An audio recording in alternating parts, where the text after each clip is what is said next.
Hello everyone, welcome to this YouTube channel. मई 2023 को जिन लोगों ने ट्वेल्थ पास की है या फिर जो ट्वेल्थ पास कर चुके हैं, जो साइंस फैकल्टीज में, बायोलॉजी फैकल्टीज में है, उनकी नीट यूजी की एग्जाम है।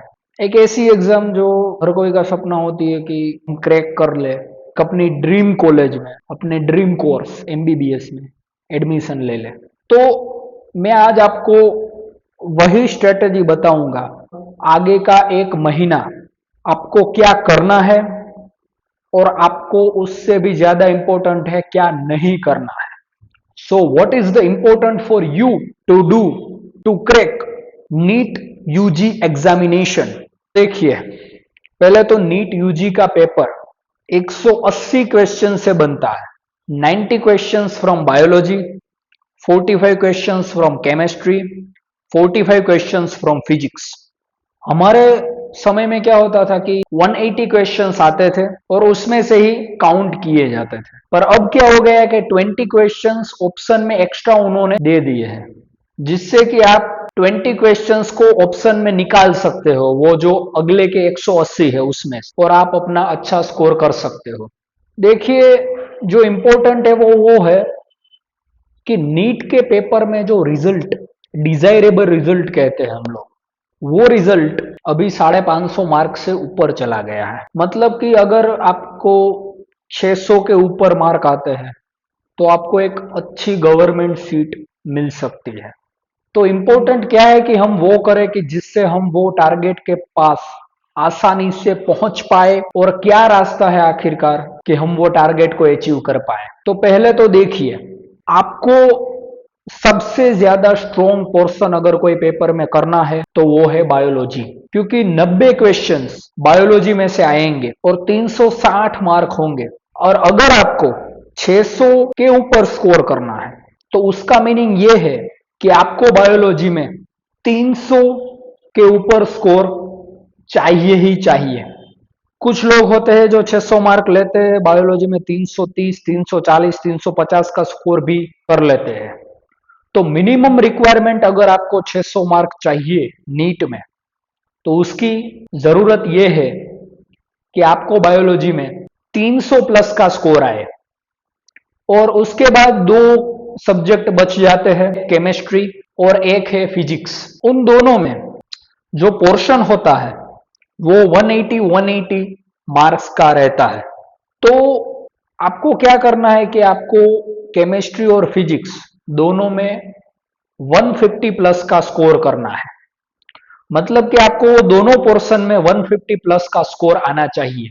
और ये तीन एफर्ट अगर आप कर लेते हैं तो आपका स्कोर 600 प्लस का बन सकता है और आप एक अच्छी गवर्नमेंट सीट इजीली अचीव कर पाएंगे। तो सबसे पहला पॉइंट है how to score 300 plus in the biology unit. तो सबसे पहली बात यह है, कोई भी कॉम्पिटिटिव एग्जाम अगर क्लियर करनी है तो उसका पहला रूल यह है कि कम पढ़ो, बार बार पढ़ो। हमको कम सोर्सेस से पढ़ना है, हमको कम कंफ्यूज होना है कि क्या पढ़ना है क्या नहीं पढ़ना है, वो हमारे माइंड में ज्यादा क्लियर होना चाहिए। और हमको एक बार क्रिस्प आइडिया आ जाए फिर उसको बार बार रिवाइज करते रहना है। तो अगर हम बायोलॉजी पोर्शन की बात करें तो बायोलॉजी पोर्शन के 90 में से 90 क्वेश्चंस सिर्फ दो ही टेक्स्ट बुक में से आएंगे, 11th और 12th की सीबीएसई टेक्स्ट बुक, जो कि अब मेरे स्टेट बोर्ड में भी वो टेक्स्ट बुक अप्लाई हो चुकी है, जिससे कोई डिफरेंस नहीं निकलेगा। मोस्ट ऑफ स्टेट बोर्ड में सीबीएसई की टेक्स्ट बुक अप्लाई हो चुकी है, इसलिए अभी कोई प्रॉब्लम नहीं आएगा। हमारे समय में क्या होता था कि बोर्ड की टेक्स्ट बुक सीबीएसई की टेक्स्ट बुक से कंटेंट में बहुत ज्यादा डिफरेंस वाली थी, जिससे कि क्या होता था कि हमको सीबीएसई की टेक्स्ट बुक पढ़नी पड़ती थी एक्स्ट्रा। हमारे बोर्ड की एग्जाम के लिए हमको बोर्ड की टेक्स्ट बुक पढ़नी पड़ती थी और उसके बाद सीबीएसई की टेक्स्ट बुक हमको पढ़नी पड़ती थी।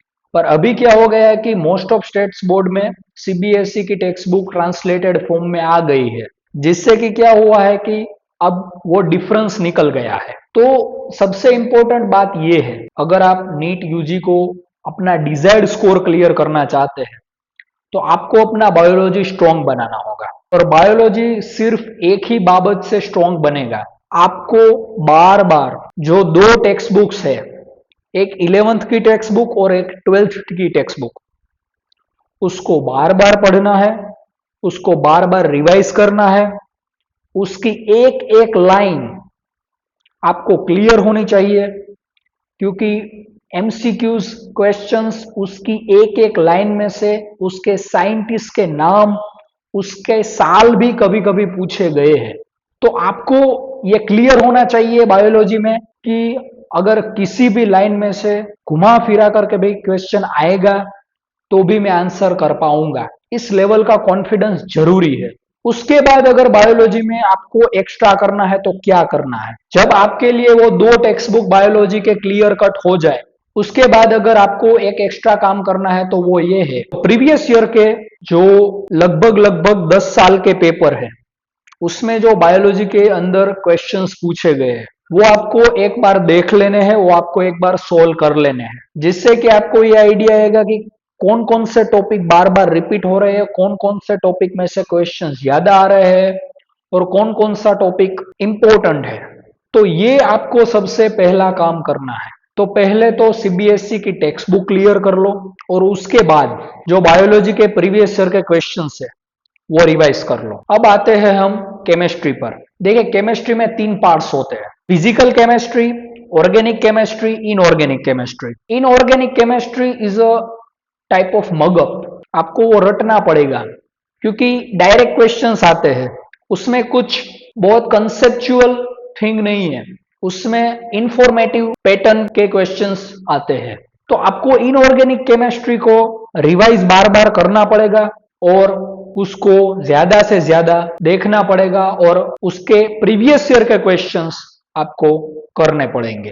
अब आते हैं फिजिकल केमिस्ट्री पर। फिजिकल केमिस्ट्री है, इट्स लाइक फिजिक्स। देखिए फिजिक्स में जो क्वेश्चंस आते हैं वही क्वेश्चंस फिजिकल केमिस्ट्री के अलाइंड होते हैं। जैसे कि फिजिक्स में क्वेश्चंस कैलकुलेशंस के अनुसार आते हैं, फिजिकल केमिस्ट्री में भी कैलकुलेटरी क्वेश्चंस ज्यादा होते हैं। तो फिजिकल केमिस्ट्री को आपको क्लियर करने के लिए ज्यादा से ज्यादा क्वेश्चंस आपको सोल्व करने पड़ेंगे। आप ज्यादा से ज्यादा फिजिकल केमिस्ट्री के क्वेश्चंस की प्रैक्टिस करोगे उतना ही ज्यादा आपका फिजिकल केमिस्ट्री का कैलकुलेशन स्ट्रॉन्ग बन जाएगा। तो फिजिकल केमिस्ट्री को अच्छा करने का तरीका यही है कि ज्यादा से ज्यादा मैथमेटिकल क्वेश्चंस को आप सोल्व कीजिए, जिससे कि आपको फिजिकल केमिस्ट्री में ज्यादा से ज्यादा कॉन्सेप्ट्स पता चले और इजीली आप क्वेश्चंस को सोल्व कर पाए। अब उसके बाद आते हैं हम organic chemistry. Organic chemistry is a full of understanding. अगर आपको कार्बन्स की वैलेंसीज, कार्बन्स के एटम्स के बॉन्ड्स और कार्बन्स के डिफरेंट डिफरेंट फॉर्मूलाज के नाम अगर आपको क्लियर हो तो organic chemistry is like a cake walk. उसमें जो भी क्वेश्चंस बना चढ़ा करके आएगा वो आप इजीली सोल्व कर पाओगे। Again my take is you have to solve minimum 10 years of previous year questions of chemistry. Now come to the last part जिसमें बहुत सारे स्टूडेंट्स का लोएस्ट स्कोर रहता है और वो है फिजिक्स। ठीक है, फिजिक्स में ज्यादा स्कोर करने का तरीका एक ही है, आप ज्यादा से ज्यादा क्वेश्चन सोल्व कीजिए। फिजिक्स के ज्यादा से ज्यादा एक एक कंसेप्ट के नंबर ऑफ क्वेश्चंस जितना ज्यादा सोल्व करेंगे उतना ज्यादा फिजिक्स में आपका कमांड रहेगा।